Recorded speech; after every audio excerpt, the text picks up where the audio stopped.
The Curse Under the Tree. The Lost Night of Betty and Barney Hill. Chapter 1, The Watch in the Sky. September 19, 1961, night. New Hampshire roads. The return to Portsmouth and an unusual couple.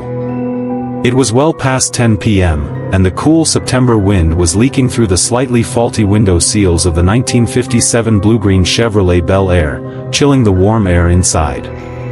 Despite their exhaustion, the two passengers inside the car, Betty and Barney Hill, were wrapped in a peaceful silence as they drove along the lonely roads of New Hampshire. Barney Hill was behind the wheel. He was 39, short, strongly built, and an energetic man. He worked for the Postal Service and was an active union member. As a black American, his fight against racism in 1960s America had given him both a stance of honor and an internal tension. This drive marked the end of their short vacation in Canada. They had taken a few days off to escape the crowds of Niagara Falls and Montreal for a mental break. Sitting in the passenger seat was his wife, Betty Hill.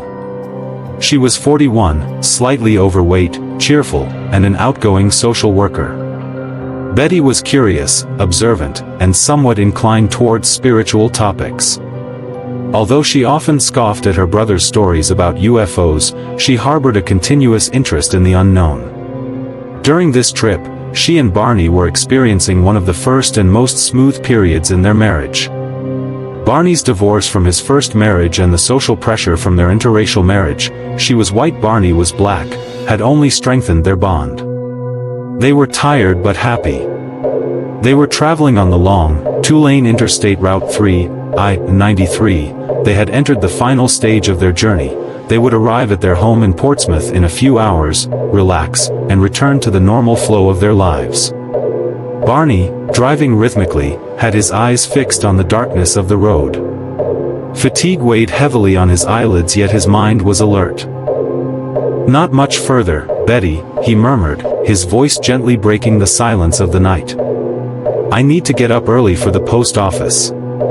We absolutely must get some sleep tonight." Betty smiled. "Don't worry, dear. You focus on driving. I'll keep you company." She placed her hand on Barney's shoulder. In that moment, the stars shone as brightly as ever over the mountainous terrain of New Hampshire, the sky stretching out like a cosmic tapestry. It was in that exact moment that something unusual appeared on that tapestry. First contact, observation and pursuit. Betty, as always, was the first to notice. Her eyes constantly scanned the surroundings to break the monotony of the road. To her left, just beneath the Big Dipper constellation, she saw a bright, moving light in the sky. "Barney, look," she said, her voice slightly more excited than usual. "What is that? A shooting star?" Barney frowned and looked in the direction of the light. He remained silent for a few seconds. The light was drawing a strange zigzag pattern, unlike the movement of an ordinary airplane. "I don't think so," Barney said. "It's too bright. It's probably a military plane or a newly launched satellite. Judging by how fast it's moving, it's definitely some kind of aircraft." It was 1961. The Soviets and Americans were locked in a fierce space race. Seeing new, fast, and unexplained objects in the sky was, theoretically, not surprising. Barney, as usual, clung to the rational explanation. He was a pragmatic man, inclined to find a scientific or logical framework for everything he saw. Betty, conversely, felt that what she was witnessing did not fit into the mundane. "No, Barney," she argued.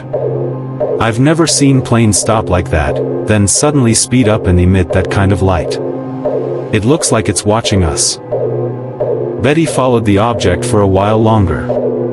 The object's path coincided with the direction of their travel. It was as if it was accompanying the hills along the road. Betty's increasing excitement somewhat dispersed Barney's fatigue.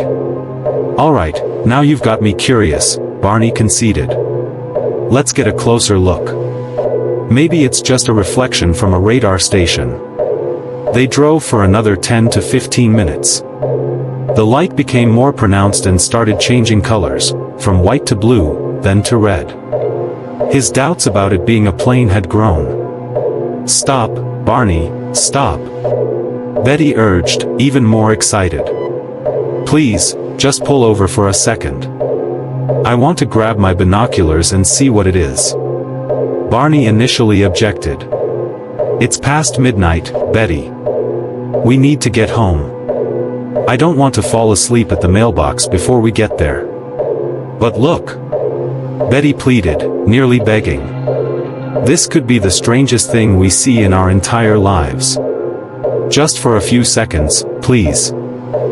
Seeing his wife so eager, Barney couldn't resist. About 50 miles from Portsmouth, just north of a region known as Indian Head near Lincoln, he turned off Route 3 onto a small, secondary road that cut into the woods. He parked the car in a clearing on the side of the road. The air was cold, and the surroundings were pitch black. The moment he turned off the engine, the silence of the night became deafening, only the distant rustling of leaves and the sounds of insects could be heard. Betty, highly excited, retrieved the large red blanket and camping binoculars from the back seat. She jumped out of the car and headed toward the object. Unusual movements and the second close encounter. Objectively, what they saw in the air was no longer a small dot of light. It had descended and was taking on a disc shape, illuminated by a bright glow emanating from beneath. Betty held the binoculars to her eyes and held her breath.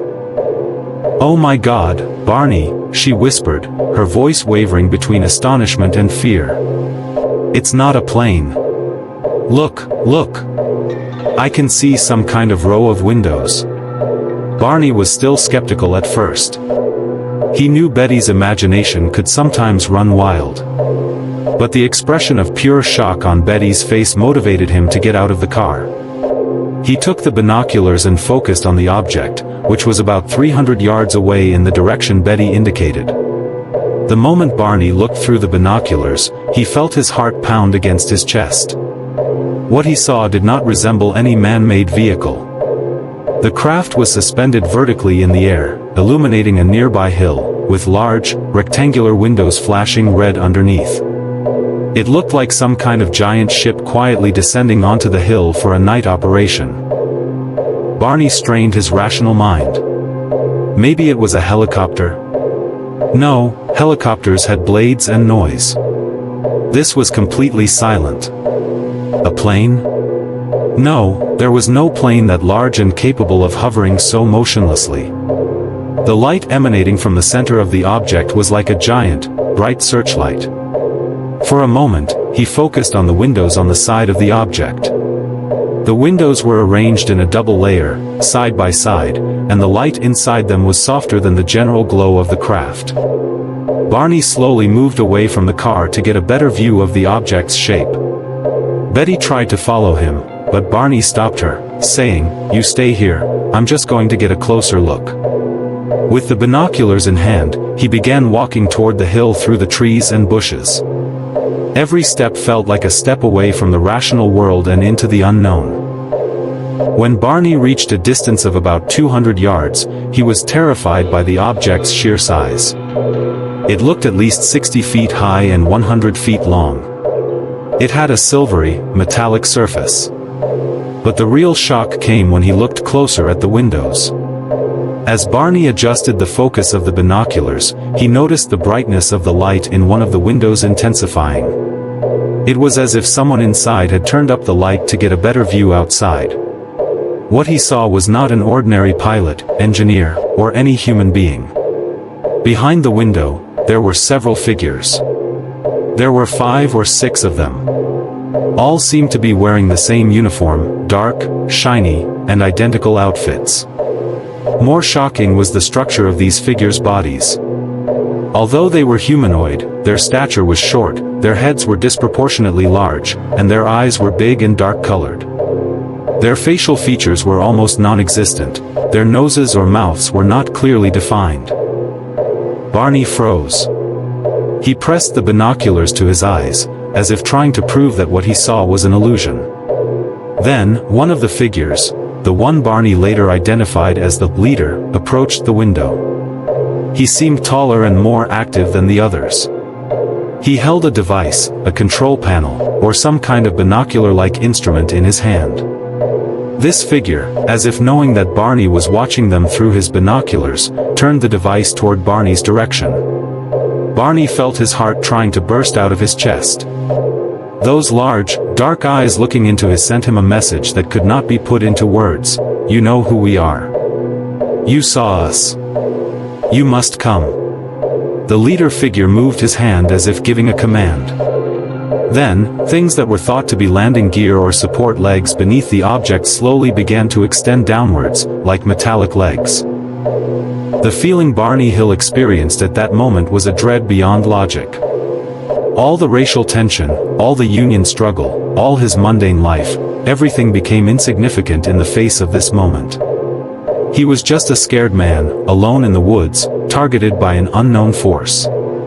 A single thought seized his mind: they are going to capture me. He let the binoculars dangle from his neck and ran back as fast as he had ever run in his life, without looking back. Branches scratched his face and arms, and his feet tripped over rocks, but he didn't stop. His goal was solely and entirely to reach the car, to reach Betty. The missing 2 hours. Barney reached the car, barely able to breathe. He frantically yanked the door open and threw himself into the seat. His face was pale white. His eyes were wide open, as if he could still see those alien figures. Barney, for God's sake, what happened?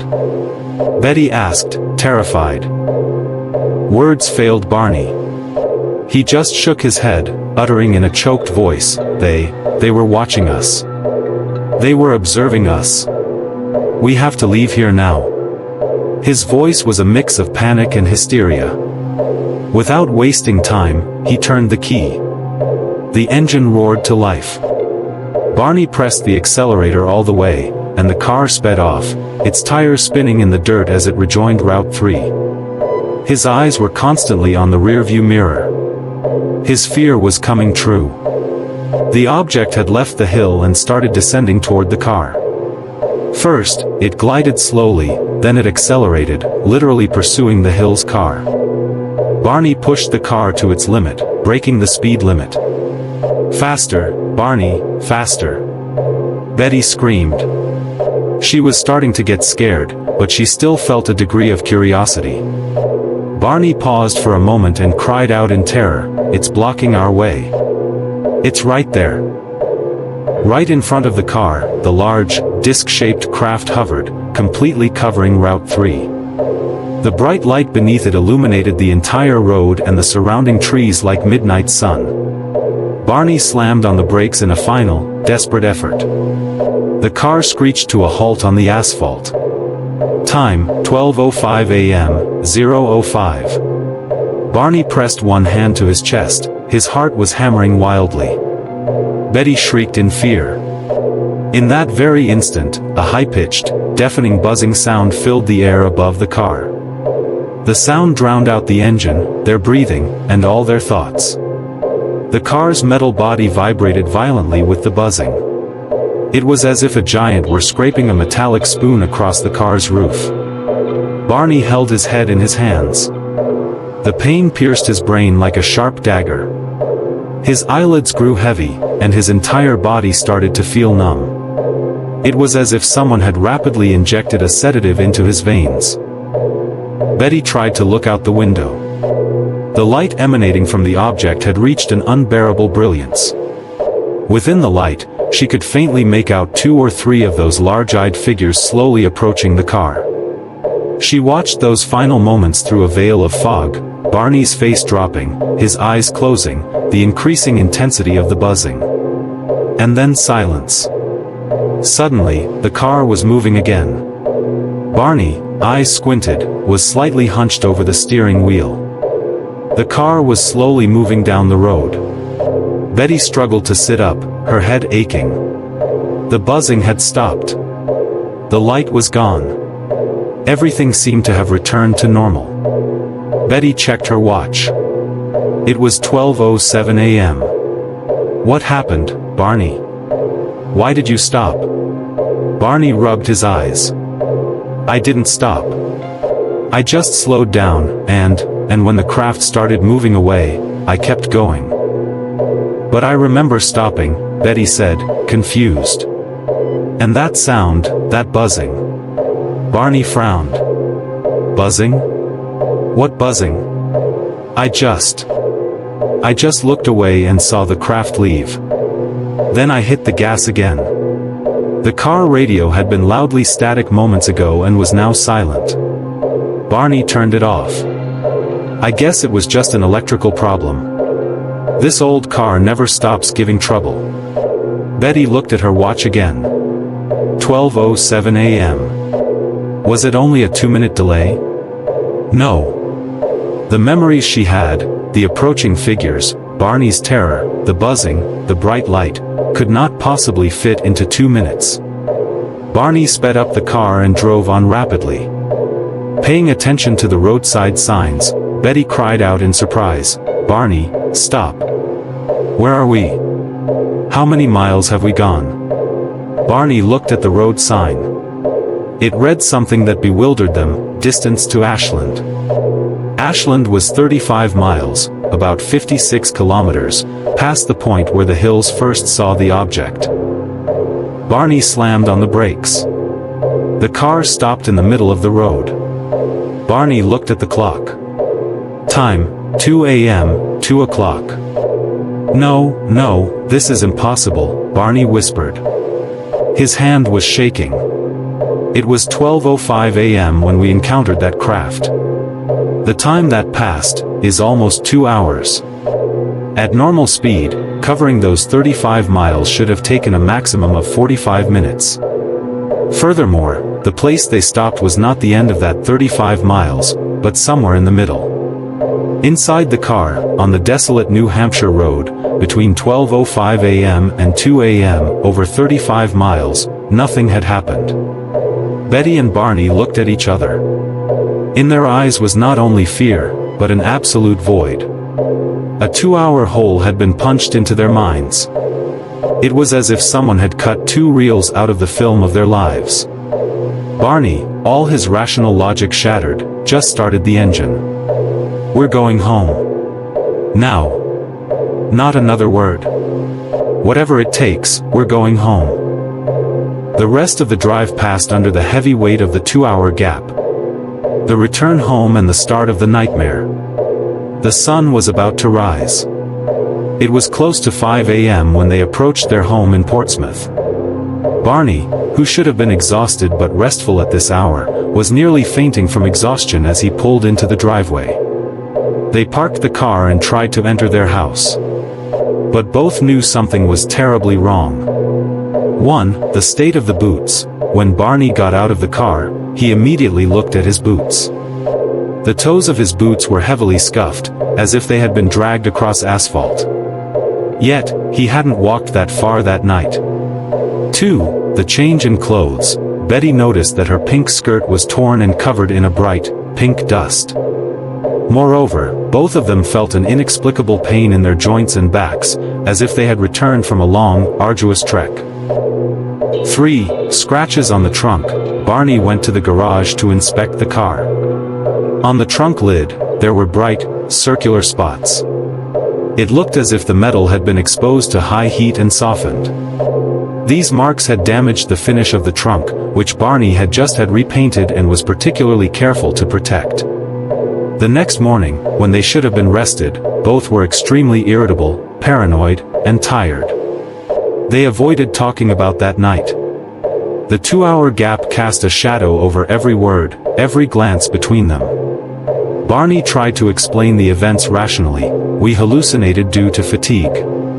I just thought the object was moving when I looked through the binoculars.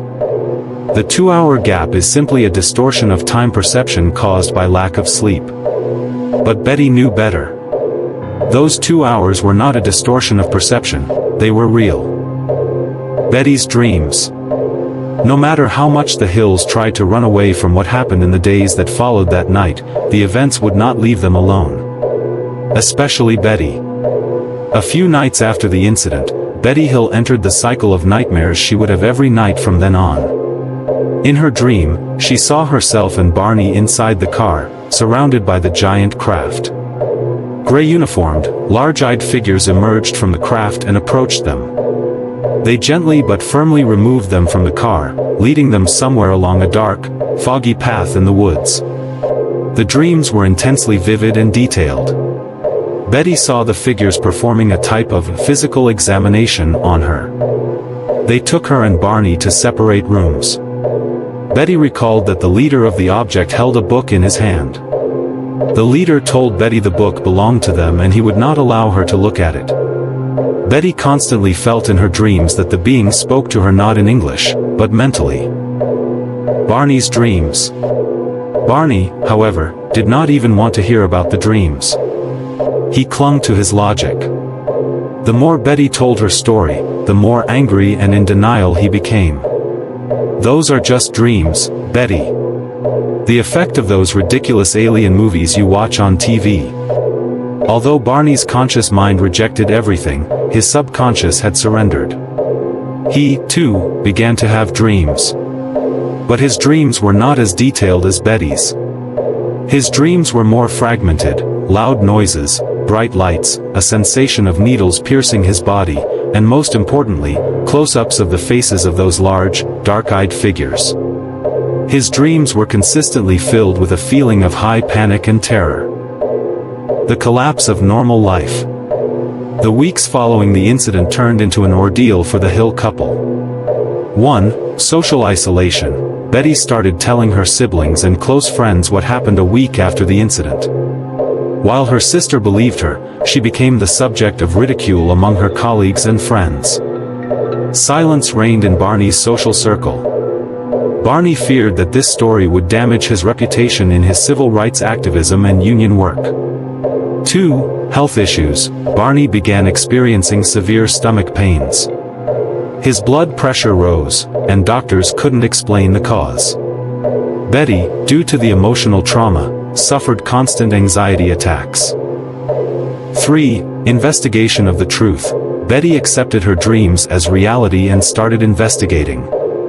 She wrote a report to the National Investigations Committee on Aerial Phenomena, NICAP. The report reached the committee 11 days after the event, on September 26, 1961. NICAP took the incident seriously, and 2 weeks later, UFO researcher Walter Webb traveled to Portsmouth to visit Betty and Barney. Walter Webb was a highly skeptical man. When he arrived at the Hills' home, he approached them with a scientific perspective. Barney was still in denial and remained mostly silent during the conversation with Webb. Betty, however, honestly shared every detail. Webb was astonished as he listened to Betty's dreams. The details Betty described about the alien figures and the examination room inside the craft did not resemble any UFO report Webb had encountered before. Webb wrote in his report, "This could be a complete fabrication or hallucination." However, the consistency of her narrative and the details Betty provided make it more than just a typical story. However, Webb's report was only the beginning of what the Hills would face. Despite months passing, neither the 2 lost hours nor the faces of those figures vanished from their minds. Barney's health, in particular, was deteriorating. About 2 years after the incident, in late 1963, Barney started seeking medical help for severe anxiety, panic attacks, and stomach ulcers.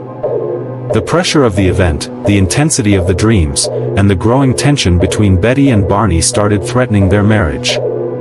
Barney was slowly losing himself. The 2-hour gap had ceased to be a memory void and had become a constantly growing black hole that was consuming their souls. The path to resolution, hypnosis. Barney's psychological condition had reached an unbearable level. Recurring dreams, night sweats, and a constant feeling of being followed brought him to the brink of collapse. They knew that only a psychiatrist or therapist could help. In late 1964, the Hills were introduced to Dr. Benjamin Simon, a respected psychiatrist and neurologist in Boston. Dr. Simon was completely unrelated to UFO topics but specialized in post-traumatic stress disorder. He listened to the Hill's story and immediately realized that this was no ordinary anxiety case. Dr. Simon determined there was only one way to resolve their condition: hypnosis. Barney and Betty would undergo separate hypnosis sessions. Dr. Simon planned to conduct these sessions separately and sequentially to minimize the chance of one person's account influencing the other. This would be a first in the history of modern UFO research, an experiment to see if two independent witnesses would tell the same story. The hypnosis sessions began with Betty. Under hypnosis, Betty recounted the events of that night in minute detail. Her memory surprisingly matched the events in her dreams. Dr. Simon noted that the difference between Betty's conscious recollection and her hypnotic recall was negligible. Betty was ready to remember what happened, no matter how terrifying. However, when it was Barney's turn, the situation was different. Barney initially refused to be hypnotized. He still clung to logic and feared that such a practice would cloud his mind. But under the insistence of his wife and the doctor, he finally agreed. Barney Hill's hypnosis sessions were terrifying. When Barney went under hypnosis, his voice changed, he began trembling, and he cried. His body was convulsing uncontrollably. The first few minutes of the hypnosis were merely Barney's gasping, panicked screams. Dr. Simon realized that Barney's mind had suppressed the 2-hour gap with such profound trauma that accessing those memories was like opening a locked door with dynamite. Deep in the hypnosis, Barney relived the moment the buzzing began. "They stopped us, the light is too bright. My eyes are burning.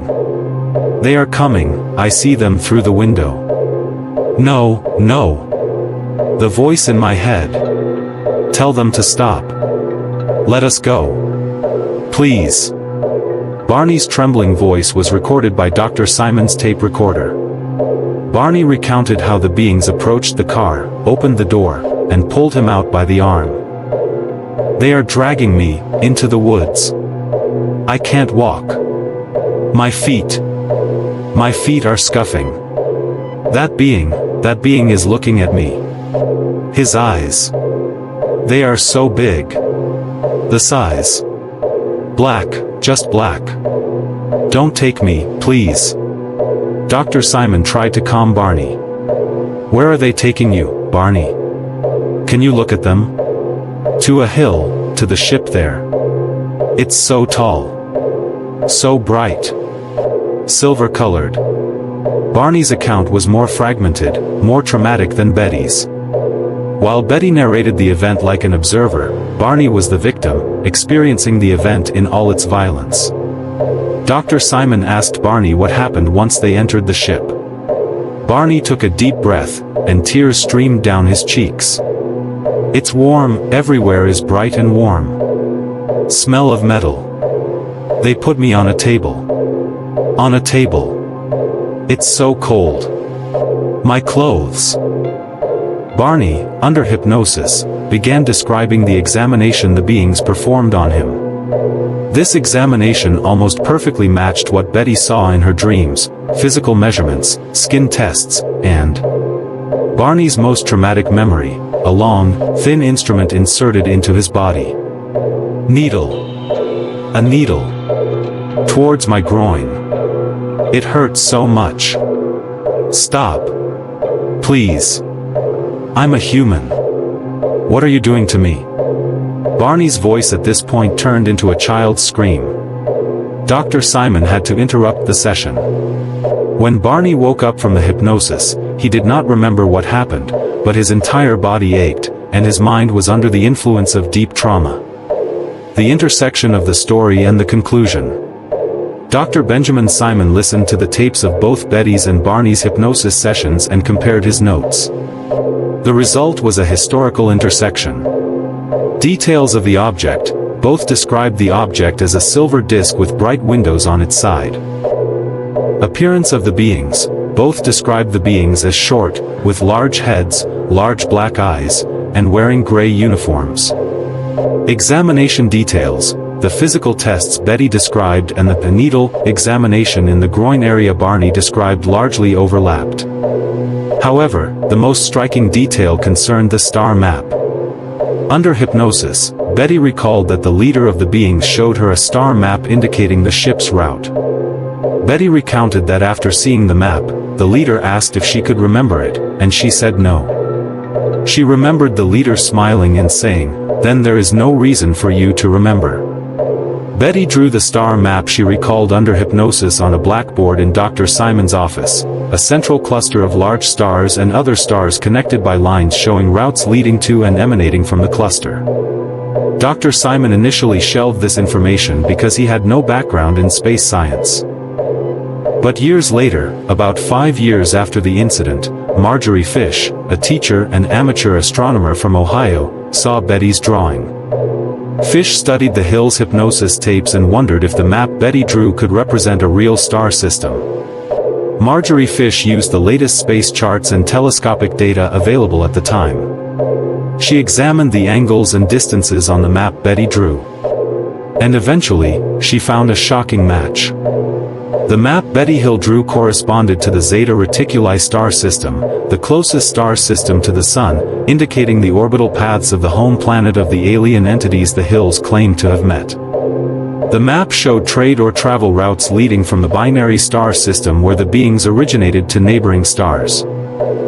Dr. Simon was convinced that the Hills' story was not just a hysterical reaction, but a genuinely experienced traumatic event stored in repressed memories.